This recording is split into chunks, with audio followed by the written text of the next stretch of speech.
Tiga. Assalamualaikum warahmatullahi wabarakatuh. Saudara-saudara dan Mandum, selamat menunaikan ibadah puasa, mengisi waktu luang hari ini pada hari Ramadan yang ke-9 ini. Kita operasi pembersihan jelabah yang banyak sekali sudah di atap-atap rumah ini, jadi sekaligus juga untuk olahraga, ya.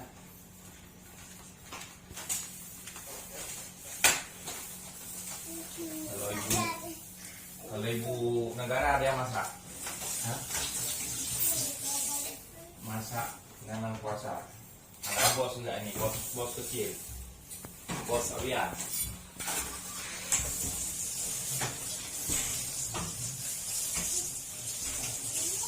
Ini apa? Karena trip dengan begitu, kita apa sekali.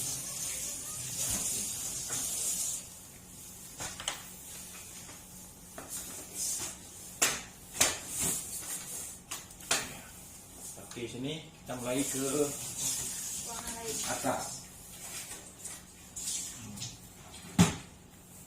Ambil dulu ya.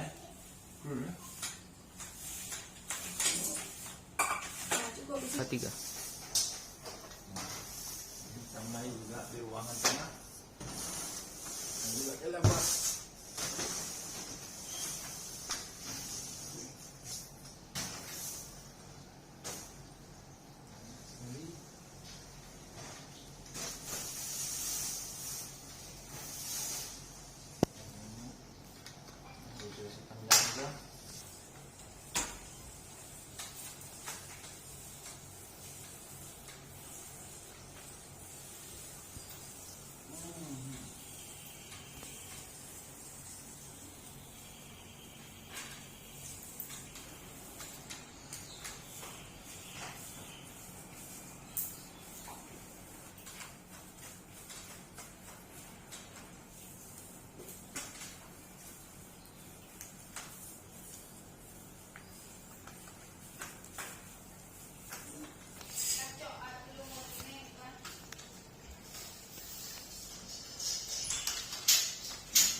Ini dia.